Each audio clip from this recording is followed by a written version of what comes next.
And this is the Dr. Chris Radio of Horror program on 91.3 FM, WCUW in Worcester, Massachusetts. And if you're not listening to us while we are live on the air, then you can hear us on our VidMe channel, Radio of Horror, or our YouTube channel, Radio of Horror. And I'm also here with my co-host, the singer-songwriter, Jess-O-Lantern. Hi there. And tonight, our special guest, a actress, model, and star of a fantastic web series from a few years ago, we have Tara Price on the show with us. Hello. Thank you for coming on the show with us. Of course. Thanks for having me. Yes. I was introduced to you, as well as Jess, when we had a friend of Jess's on the show, Stephen Shea. Oh, yeah. I know him well. Yes. What did you guys talk about? What did he say about me? Good things, I hope? It was all tabloid talk. It was just the most heinous, supermarket, Ben Affleck-style tabloid talk. No, I'm kidding. No, Stephen had nothing but good things to say about you, correct, Jess? Yeah. We had him on to talk mostly about what his current projects were and things like that. And in the conversation, web series came up, and he told us about your project. Which one? Because him and I did a project together, Fiend Fatale. Yes, that was the one. Okay, yeah. On top of many other things, but that's one of, I think he's getting that one out there the most at the moment, because he's trying to make it into a feature and crossing our fingers that happens. I'm looking forward to seeing it. From the poster, I've already completely fallen in love with it. Yeah, he has the 12-minute version. I think once he pitches that and when someone picks it up, it'll be a feature. Or, it could be a TV show. That'd be pretty cool. What channel would that be on? If it were to go on TV, Syfy? No idea. Maybe, but I was actually thinking because Robert Rodriguez's channel, El Rey, has had huge success with material like this, and they're recently doing. They picked up one of the most successful web series of all time, Red vs. Blue, based on the Halo video games, and they've put that on their network as full-fledged episodes now. So they got all that kind of funding, and they deal stuff with this material where you have a vampire, a witch, and a mermaid and stuff, because they got From Dusk Till Dawn. They're re-showing the old Nightmare on Elm Street and Godzilla movies, stuff like that. So it would be perfect for that network. Sci-Fi Channel, maybe 20 years ago, but not Sci-Fi Channel today. Well, see, now I have a question, and I don't know if anyone's really going to want to know, because I'm pretty far behind with technology and all that, but I don't have cable anymore, so how would I access that channel? Is it on an OTT thing like PlayStation or Xbox or something, or do I have to get cable again? El Rey Network came out at the time. I do have cable. I've never had to look for it online, so I don't know. I do know that I don't. I don't have cable either. I'm definitely among that generation that's oh wait, Netflix and the internet. Why are we paying for this thing every month? Yeah, I'm Netflix and HBO Go, and I'm good. I'm set. You guys make really good points considering how much is average cable? $50 a month, right? How much is least, Netflix? Yeah. $10 a month? Okay, so then Amazon's what? $10 a month? So then what? I like anime too. Is that $6.99 a month with Crunchyroll? Right there, you're paying less than $30 a month for everything you need, Yeah. Or throw in Hulu, because Hulu at least has... I'm sorry. Well, they have Amazon Prime and Hulu, and so right there, if you get all those, I think it adds up to cable, and you get even more features, you get the HBO with it, and you get that. And if you were to add HBO to a cable package, I'm not trying to sell anybody on anything, but if you were... No, it's okay. We're talking about true horror life here, and true horror is cable prices, so it's all good. Jess, you had a question for our guest. Well, before I even get into that, just to add to that though, it's kind of a good segue because our focus here was Florida in the Shadows, which is a web series which does not require either Netflix or a cable subscription. Yeah. Until YouTube starts charging.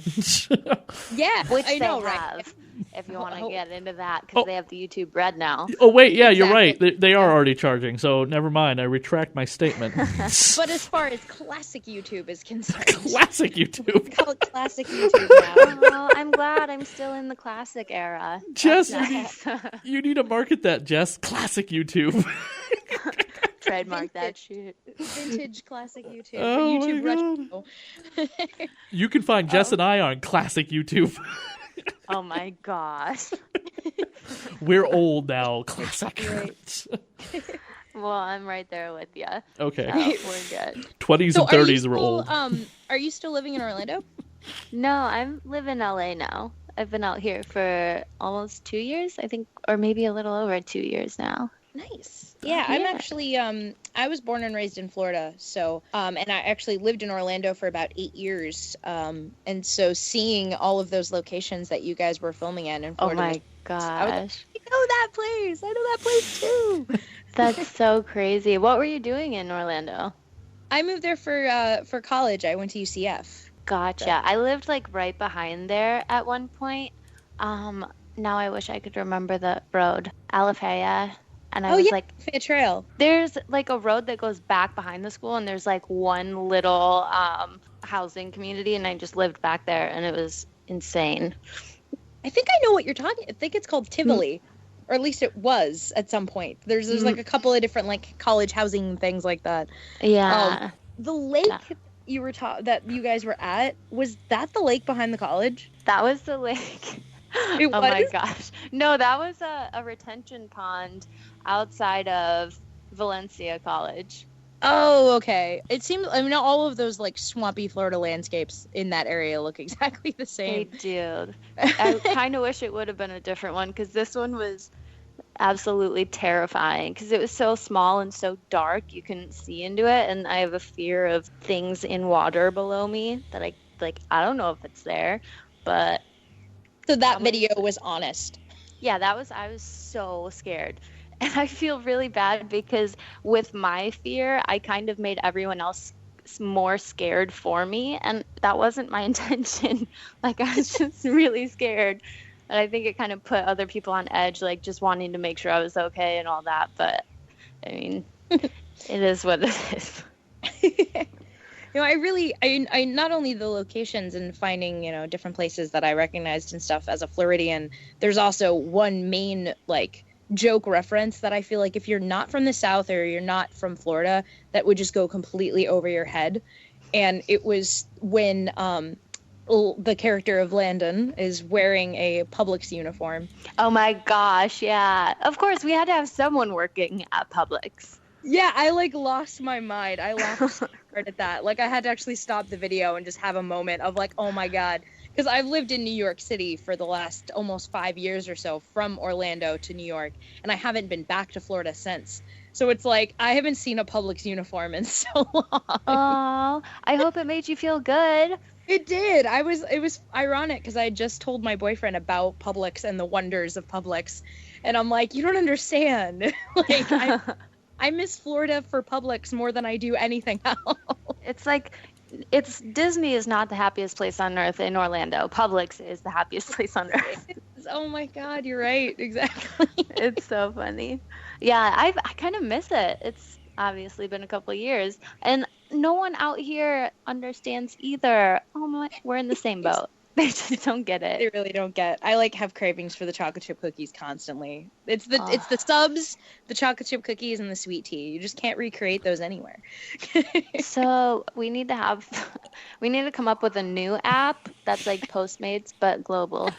Yeah. I'm starving now. Publix chocolate chip cookies to people in other states. I'm absolutely starving now, thanks. No problem. You mentioned Disney. I wanted to bring up that you were in some biography, Walt Before Mickey. Oh, yeah. So actually, Steven was, I think, the set photographer on that. Yeah, that's how I found out about it. I was like, what is this movie? And then my roommate actually owns it. I haven't watched it yet, but I've seen the trailer. Oh, my gosh. I didn't know people actually bought movies anymore. Well, you should buy... Okay, for anyone listening out there who pirates shit left and fucking right, buy your fucking shit. Buy it from your artists and singer-songwriters. Buy your comic books. Don't pirate stuff. It's a huge source of contention for me is when people pirate things every 5 minutes. And I am 100% with you. And I understand, however, I here's saw the it on only exception to piracy, by the way. Here's the only exception to piracy. If you can't find it because it's out of print and the studio has no like interest in ever reissuing it, that might be the only reason, because Netflix counts though, because technically you're paying for the service, so that's not really piracy. Correct. That's like borrowing. Fright Night Part 2, a film that Jess and I have had many conversations about. In fact, we've had the main character on the show for. That movie is completely out of print. And the studio, the problem with that movie, nobody knows who fucking owns it. Nobody knows who owns it. And the Fright Night documentary that just came out is hoping somebody watches it and goes, I own the rights to that, or my company does. Let's finally put that on Blu-ray and make tons of money off of horror fans selling it for $30 a pop through Scream Factory, which is the big company that puts out horror movies with tons of bonus material. Anyway, I digress. Sorry. Do you think that'll happen, though? Like, someone will watch it and actually realize they have the rights to it and could make a buttload? The filmmakers behind Fright Night, when they came on the show a couple years ago when it was on the Kickstarter, which is another question we'll get to with you because you've done that crowdfunding kind of thing, they said that was one hope they have because nobody knows who owns the right to Fright Night Part 2. Fright Night Part 2's, long story short, biggest problem came in the very beginning of its distribution when the Menendez brothers killed their parents. And the guy who owned the studio that was putting out Fright Night along with 100 other movies at the time, unfortunately, like, all the paperwork was destroyed in like the destruction of the house afterwards. And this was before the internet, before computers were backing up stuff. So nobody knows who owns half the rights to a lot of films that this company was putting out. Fright Night Part 2 is one of them. But yes, my roommate does buy movies. Back to your original question. Oh, wow. I forgot that's where this came from. Yeah, he does that. I was on a whole different world over there. But you're also in it with a guest that we're going to have on the show soon, Jeremy Palco, who was in The Walking Dead. This movie has got a ton of horror people in it, I noticed. Oh no, I need to Google him. Sheena Coletta, she plays Desi in this movie, another horror scream queen. It's like this Disney biography is a horror-filled cast. You have to realize Orlando is a very small place, a small community of filmmakers, and the majority of them, like, there's a lot of commercial work, but the majority of the indie filmmakers there have this huge passion for horror. So most of the projects coming out of it were horror films. So any actors in Orlando, you're going to find them in some form of horror. Yeah, I totally agree, and I feel like I might be an example of that for Chris's example. You know, even if we're not in the film industry, because I did a couple indies in Orlando, but like super college projects and things like that. Mm-hmm. But I mean, even the other artists and musicians that I know who came from Orlando, everybody's got their hand in the horror. It's crazy. It's really nice, and it's kind of fun because when you go to the conventions, they're like Mayhem, Spooky Empire, like that type of thing.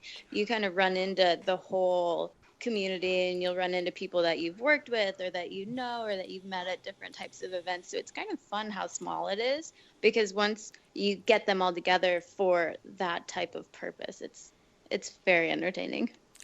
I miss Spooky Empire so much. The horror industry brings people together. It is. It's a lovely thing. Speaking of like Kickstarter, is it difficult to do a Kickstarter, and do you have advice for anyone who has failed miserably at it? Which I have. That's why I've asked that question. Don't ever do it. That's my advice. That's exactly what someone told me. Hey man, how do you do a Kickstarter? I'm like, don't fucking do a Kickstarter. Save up all your goddamn money and max out your credit cards, and then finance your movie.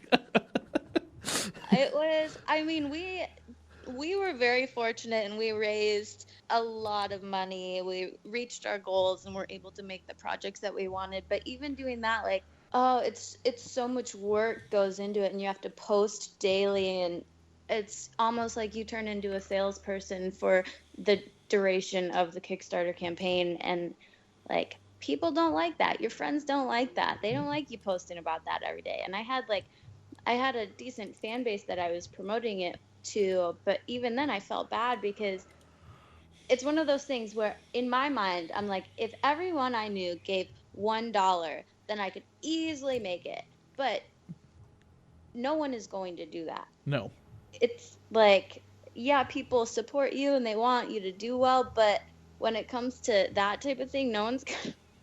It sounds very pessimistic. No, it's true. I mean, I tried to do it for a short film, Gender Swapping Dracula. It didn't work out. It's becoming a comic book, but not really, because I cannot find a fucking artist to stay on the goddamn book or whatever, so it's still kind of in limbo. But I've had people who say to me, oh, why don't you just kickstart the comic book? If you can't find a friend that donated $1 and you have like 100 friends that donate $1 each or whatever, then they're not really your friends. And I was like, what? How can I have that kind of attitude? I have so many things I promote or whatever. And he's like, you just...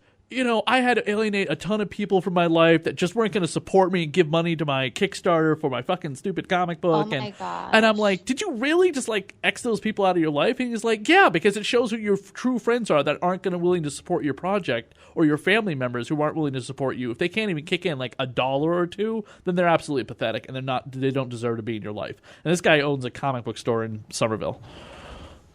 But that's a horrible point of view. Like... And most of those fan sourcing, Indiegogo and the other ones, I'm not sure about Kickstarter, but I know that some of them have minimums where you actually have to give 5, just for argument's sake. Yep. Oh, I didn't know that. Yeah, just for argument's sake, because everybody has that whole saying, though, just give $1, but then like you go into just give $1 and then you can't. Yeah, I mean, I also did try to start a GoFundMe to buy the Amityville house, and nobody helped me with that. But that was really a joke. Honestly, I did that while I was drinking because I saw an article that the Amityville house was for sale, and it was cheap too. It was only like $850,000, less than $1 million. And I was kind of like, oh, I could just GoFundMe that, because there's plenty of crazy horror fans out there that will fund some idiot's chocolate milkshake grilled cheese sandwich, whatever that stupid thing was. Potato salad, that's what it was. Oh, yeah. Yeah, that idiot. I don't know who's worse, the guy who did it or the people who funded it. So I was like, I can easily fund the Amityville house, and then I'll take out a bank loan to pay off the rest, and I'll just like have mad parties in there and spook hauntings, and wow, this will be awesome. Have you been to the Amity house? No, but I called the realtor the day after I made the post because somebody emailed. Oh, my current co-host at the time, 3 years ago, emailed me and said, "Did you really stick that up there?" And I was like, "Yep." And she's like, "You do realize that's not zoned for anything, and that's why nobody who's a horror fan ever buys it." I was like, "What?" So I called the realtor, and the realtor was very annoyed by my phone call because he was like, "Are you buying it because you're a horror fan?" I was like, "Yeah, exactly." Like, if you actually been to it though, you'll know that it's literally nothing special at all. Like, no, but horror fans are. I went to a thing out in Long Island that was like, it was a party or something that my friends drove forever to get out to, and we're like, well, while we're in the neighborhood, let's just drive by the Amity house, and it was so boring. Like, it's literally nothing special to it at all. No, but there are horror fans that would like pay to come to it like a museum or something. And that was my mentality, was like, doing tours of the Amityville house and milking the horror fans. But for a reasonable rate. We're talking like $20 a head. You know what I mean? Nothing outrageous, like $50 to $100. No, I wasn't gonna rip fans off, but like $10 to $20 a head, I would have like 300 horror fans every single day coming to tour that thing. I mean, you know how many people tour the Lizzie Borden house? Yes. True. It's here in Massachusetts. Yeah. And they charge $150 a night to stay there. Oh my God. Yeah. I would do it. Wait, who said that? Jess or Tara? Me, Tara. Tara. I mean, it's a little excessive price-wise, but I would enjoy that. Jess, would you perform there if they needed like a gig or like a band to perform or something? Or like a singer? Of course. Are you kidding? Your first question would be like, okay, whose room do I get to stay in first? I mean, was it the murder room, or do I get to stay in one of the rooms that like nothing happened? No, I want the murder room. I want the murder room too. We can share. Yes. Seriously, like, why would you go to that and then not go in the murder room? Like, why? Because the murder room is booked up for like a year or something like that. Because everyone wants to sleep in it, and it's the most expensive room to rent at the Lizzie Borden house. Like the hotel episode of Florida in the Shadows. Yes. Whoa, good job. Good segue to back on topic subjects. Yay. Hold on. So which topic topic did it go to? We went so far off topic talking, but it's all horror related. But Jess probably wants to talk about that episode since we're talking about Lizzie Borden now. Wait, we brought it back to the haunted hotel episode of Flirt in the Shadows. Yes. Not Lizzie Borden. I meant the haunted hotel. Yeah, I watched through it all, but is that the first time that you guys actually had a little girl like actually on the show? Yeah. Yeah, I think that was when she first showed up. I guess who is the little girl as far as like the behind the scenes aspect of it? Like, so she's actually an amazing talent. She's based out of Orlando as well. Her name is Autumn Ray Shannon, and like she's acted in so many things. It's funny. She was actually the younger version of me in a music video that I did with Steven. Oh. Yeah. So, like, I worked with her a few times and got to know her mom and her, and she can sing, she can dance, she can act. I think when she gets older and like, I don't know, probably moves to New York or LA or something and gets out there a little more, I think she's going to go very far. Aw. Well, she was an adorable ghost girl, so. I know. It's Step almost like one you complete. can't be afraid, but you can at the same time. I mean, I'm a big fan of that whole, like, I guess you can kind of call it a found haunting, where it's not so much the found footage type of documentary, but like found haunting stories, where like life is kind of just going on as it is, and you would never expect this type of person to be haunted, or for it to take that turn. Mm-hmm. And that's kind of the one thing that I really liked about, not the one thing, but a thing that I really liked about Flirt in the Shadows, where, you start out just talking about your ex-boyfriend and it's like a regular video blog and, everything's fine except for the boyfriend issues. But every time that it cut into like different segments as it would go into, the behind the scenes videos or whatever and going back into your blog, every time from the very beginning, I was looking behind you the entire time. Just my gosh, really? I was just like, because as a horror fan, and I know this is a found footage thing, so I'm like, all right, what's gonna knock over? What's gonna get set on fire? Mm-hmm. Oh my god! I was so ready for it when that happened. I was so happy. It was like I was waiting for it the whole time. I was like, yes, it happened. We got her. Yeah. It's so funny because when we did it, like the entire thing was scripted and nobody really knew that until the very end and until like the haunting started happening.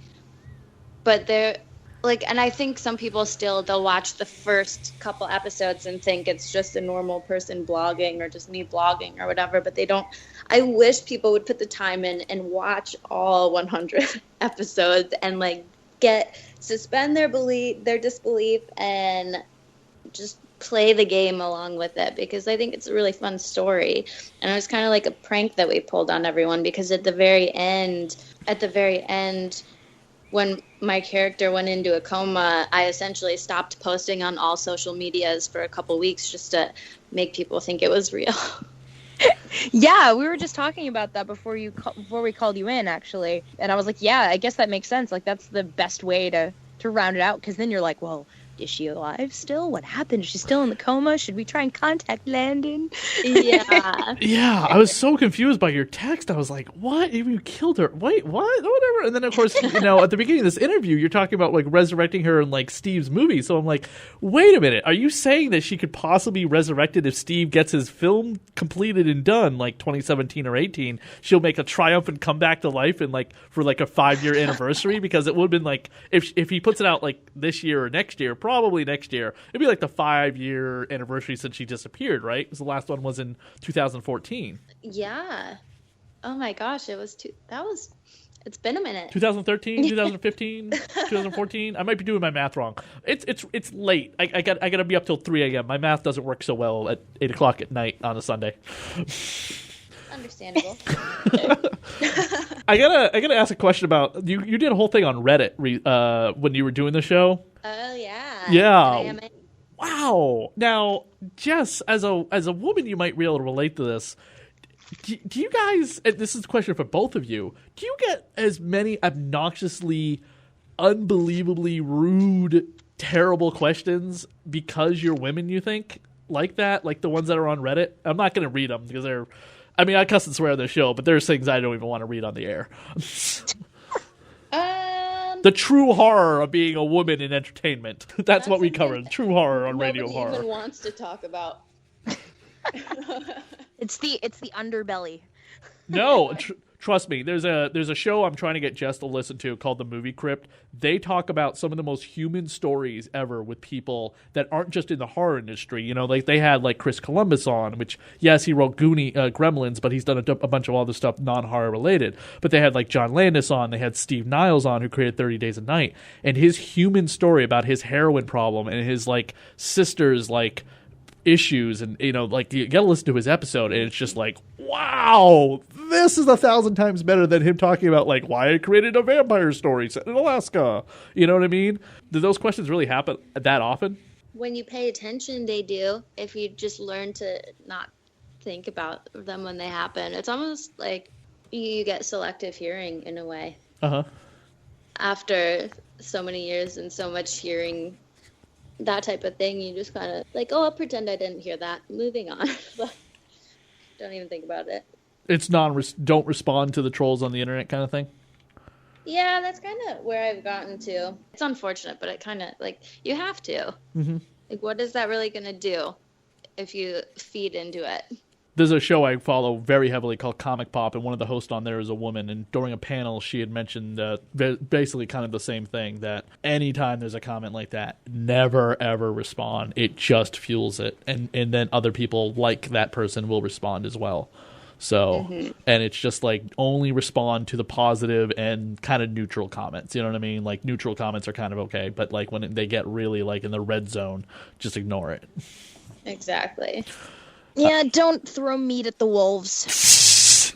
Well, you can't throw meat at the wolves, but also you can't make the wolves mad by like saying anything back. Like you can't defend yourself because then they'll get mad and you have no idea who that person really is and what they're capable of. So that's why ignoring it is almost the best option, because then you don't make them think that's acceptable, but you also don't piss them off to make them want to do something worse. True. Yeah, I agree. It's like middle ground. It's perfect. Yeah.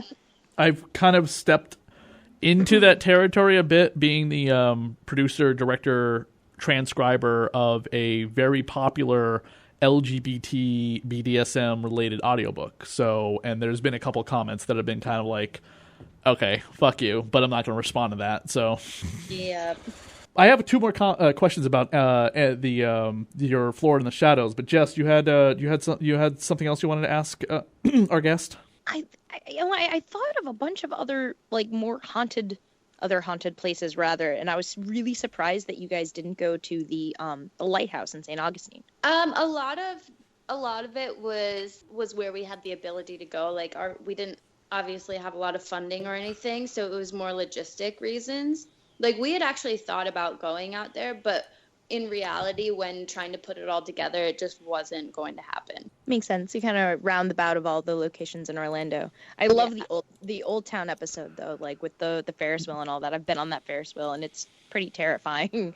Yeah, that one was so fun. That was actually the first time I had ever been there.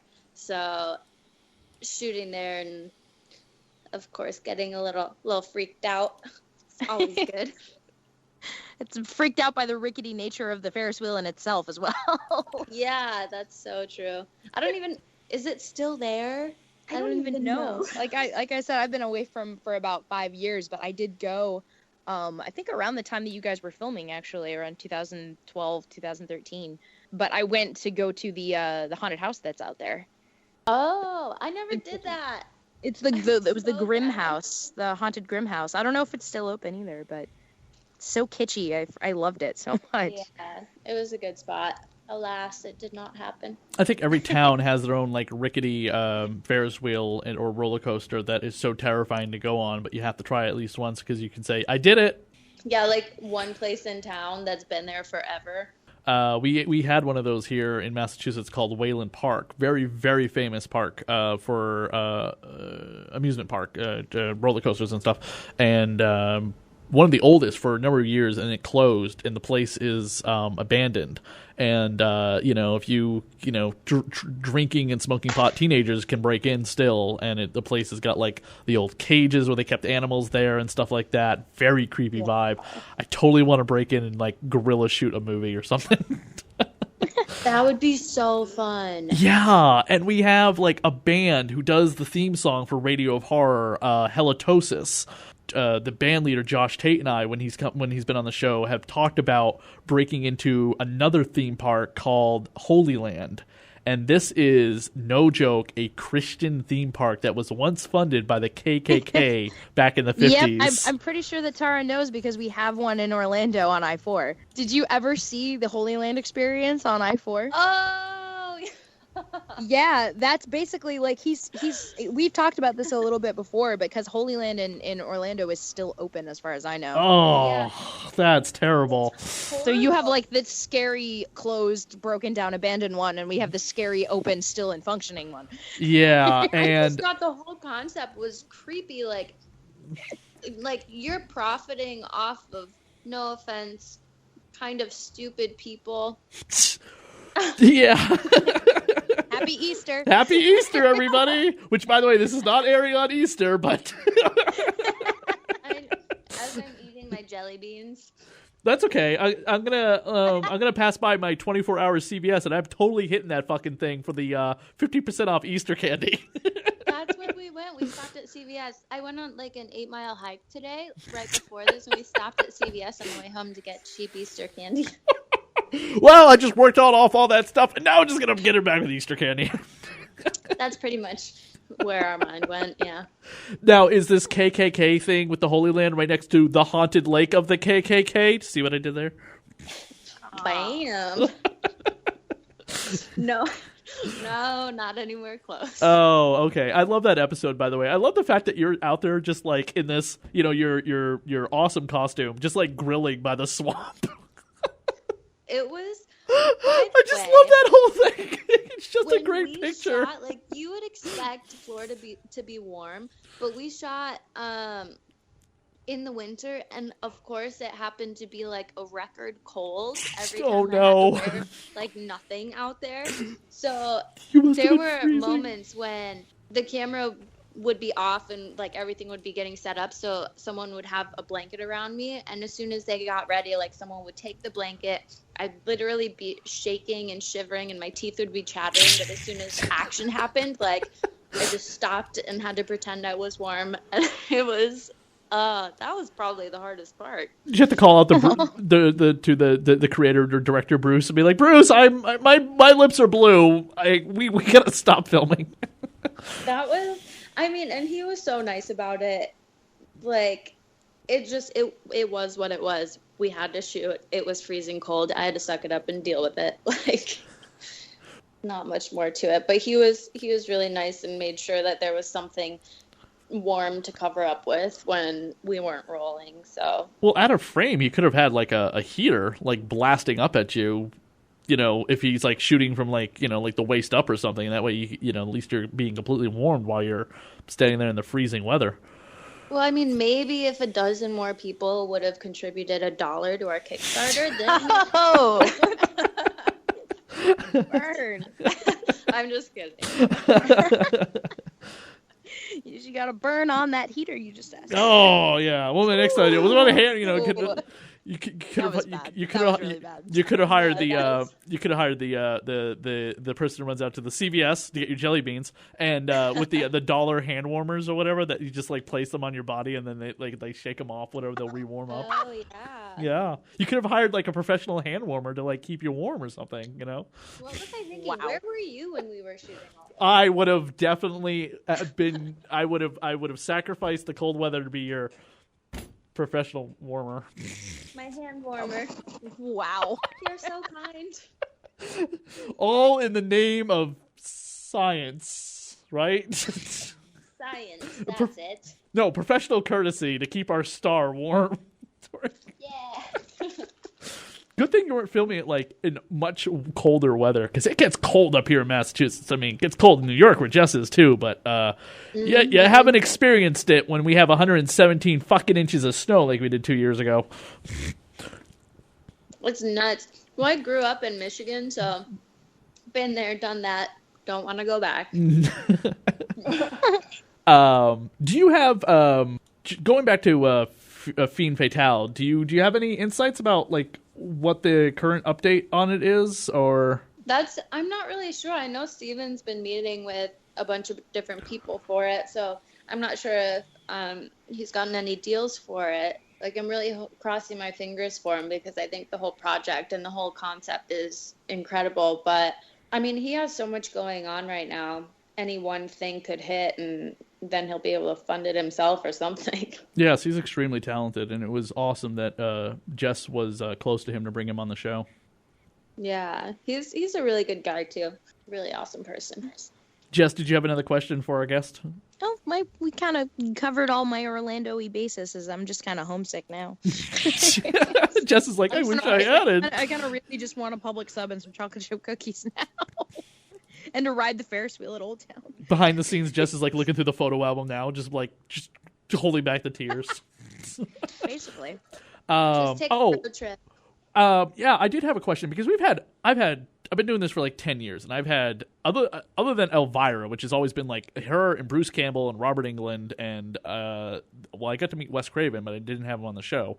Those are the ones that always eluded me. But we had a lot of other great horror hosts that have been on the show. Did you emulate your character to be kind of like that Valley Girl, flirty kind of, the horror host that I'm talking about, Miss Monster, Elvira, Penny Dreadful, so on and so forth? Mm-hmm. Well, I didn't really emulate anyone. Fun fact, had never actually seen any Elvira. Yeah, don't tell. So edit this part out. And Bruce, when he found that out, he told me not to watch it just because he wanted me to kind of go for it myself. He kind of told me like how he wanted it to play and that type of thing. So that's pretty much where we got the character. Mm-hmm. That makes sense. But yeah, so it wasn't really based off of anyone or anything. I've heard that a lot before. When Marv Wolfman came on the show, Marv Wolfman, his name is on so many things. Created Deathstroke and Nightwing for Teen Titans and worked on Transformers. But for horror fans, he'll always be connected to Tomb of Dracula, one of the greatest horror comic books ever written, published by Marvel Comics, and it was the comic book series that gave us Blade the Vampire Hunter. And he said before he started writing that, he had only ever read, I mean, this is like the 1970s, so, movies weren't as accessible. He had only ever read the novel Dracula and never seen a film with Dracula in it, except for Nosferatu. Wow. And to this very day, he still will refuse to ever watch a film with Dracula in it because he doesn't want it to ever destroy his view of his own version of Dracula who fights, the X-Men and Spider-Man and so on and so forth in the Marvel Universe. Yeah, that makes sense. So I had heard that before. Did you have any input in the design of the costume, or was that all of the creators like Bruce and stuff? I mean, I met with the costume designer, obviously, so she could fit me, but it was more or less Bruce had he had a vision for it. So I mainly was like, well, these are my body features, and like this type of cut looks really bad on me. This type of cut looks better, and but ultimately, we went with the mock-up that he liked the best. Like, she gave us a few options, and then he picked it out. Looking at the design of it, I'm almost curious if one of the designs almost looked like Vampirella's because of the way the crosses over your chest. It's got a kind of a Vampirella look, whereas hers doesn't cross over her chest. It's like two straps that circle around her neck, come down, cross over her chest, and then connect to her the panties or something with the bat symbol on it. I can't describe Vampirella's costume in any way. If you know who I'm talking about, it's a one-piece bathing suit with the back out cut out and the front cut out. Correct. There you go. Thank you. Like a crisscross halter top on the front. Yes, exactly. So I'm wondering if that had maybe been a design they had come up with and realized, oh, this might look like something we could get sued for. Maybe. Now that you say that, it could be. Maybe if they are these on compacted on a DVD, or are these just only online? Well, they were we put them on DVD and they went out to all the Kickstarter contributors, but other than that, we don't really have an outlet for it. Okay. I was just wondering, just in case, like, because DVDs will sometimes have, like, sketches, like the original designs, like you look at the original designs for, like, Star Wars, and those characters look completely different compared to what we see now. So I'm wondering if there's ever, like, original designs for the Amber Sym character that, the Countess, or, and how, like, many different alterations there were. No, there's nothing, like, public with original concepts or anything, just like the mock-ups the costume person came up with. Cool. Well, if they ever put this all completely on DVD, I'm a much more of a DVD Blu-ray buyer than I am a streamer onliner, keep it online forever. You know what I mean? I mean, now that we're doing this, maybe I'll talk to Bruce and see what he wants to do. There you go. Resurrect it. Bring it back to life. Yes. I mean, if Steve's movie happens, you'll have to put them all back out on DVD. You got to capitalize on the success. You know what I mean? I know. Yeah. I mean, Steve wouldn't mind because one will promote the other. Facebook back and we'll be set. There you go. And then you could start another, like, 100-episode web series. That would actually be kind of fun. No, nowadays it'd be pretty boring. Like, they're going to follow me on my 8-mile long hike. Well, if it's like a haunted, like, let's say, like, one of the questions proposed to you on Reddit was, like, would you ever come to, like, Europe or something? You could go to, like, on the Transylvania Dracula tours, you know what I mean? Do, like, a host segment there. I'm planning a trip to Scotland next year, and I'm going to walk across Europe and photograph it and video it for Radio of Horror when I go to see the Loch Ness Monster. Me and him are going to, like, hang out. That's so exciting. And I'm not going to, by the way, stay in a hotel. I'm going to camp out. Really? Yep. I'm only going to stay in a hotel if the weather is tremendously bad. But I'm going to walk across Scotland to the Lake Ness. How long is that going to take? However long it takes to get from the airport to Loch Ness. Oh, okay. I don't know yet, but I did call my cell phone provider and ask if I can have international services turned on temporarily. They said that is something that we offer. So I was like, all right, I will figure out how long it's going to take when I get there. I will make it a true adventure. No, I will actually ahead of time figure out how long it takes to get there and then plan it a bit more accordingly. But I do plan on, like, actually walking from one to the other. Yeah, you should probably, have your days when you're going to get there, when you're going to walk, when you're going to come back to the U.S. I'll just set up Radio Horror there. We'll just me and Jess will just do it really long distance. Jeez. And then I'll make it big, and I'll, like, fly her band out here, or her and her boyfriend, and they can, like, perform at, like, the Loch Ness. We'll have a big concert with Nessie. So fun. I know, wouldn't it, Jess? Wouldn't you love to have, like, a big concert at, like, Loch Ness? On a boat. On a boat with the Loch Ness Monster popping up. I was about to make another bad pun, but it's not really a pun unless, like, because Tara doesn't know my stage name. But, technically Jess-O-Lantern, so it would be the Ness-O-Lantern. It's so bad. I'm in pain from that one. That was a bad one. No, I'm not in pain. That was actually kind of cool. Yeah.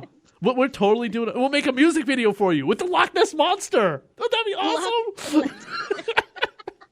All right, that's in my next poster for my next show. I'm gonna have to do the Loch Ness Monster with my face on it. Yes, maybe the music will soothe the savage beast, and he'll come up out of the water for us. It'll be like awesome. It'll be like E.T. Yeah. E.T.'s not a savage beast. I'm gonna admit there's a bottle of Sam Adams right here, but I've only had half of it, so. Whoa, man. That just means you need to finish it. Well, thank you so much for coming on the show with us. We really do appreciate it, and we've had a lot more fun than I was realizing we were going to have. Oh, did you think I was going to be boring? No. That's You not don't what say I that, dude. That's not.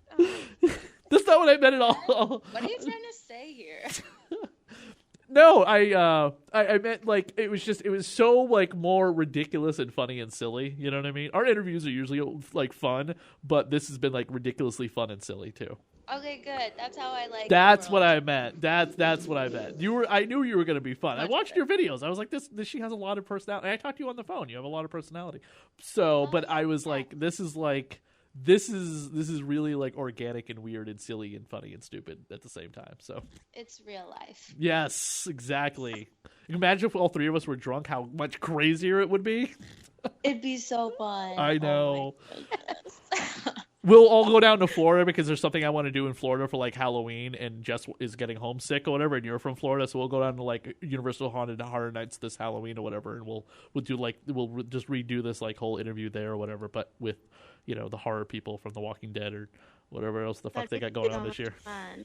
Yeah, and then we'll go to Disney World too because Disney has awesome haunted stuff. I don't know about Disney. Nope, not at all. No? Okay, all right. Well, I got voted on that one. And that's all the show we have here tonight. Thank you once again for coming on the show with us. We really do appreciate it. If you have any social media people can follow you on, you have Instagram. Yeah, we have Instagram at It's Tara Dane. All right. Chat at It's Tara Dane. And And I'll get my Twitter back up and my Facebook back up. So if you follow those two, then eventually I'll tell you where you can follow me in other places. you totally should. You absolutely should get the Twitter back up 100%. Will do. Well, thank you guys for having me. No problem. Thank you.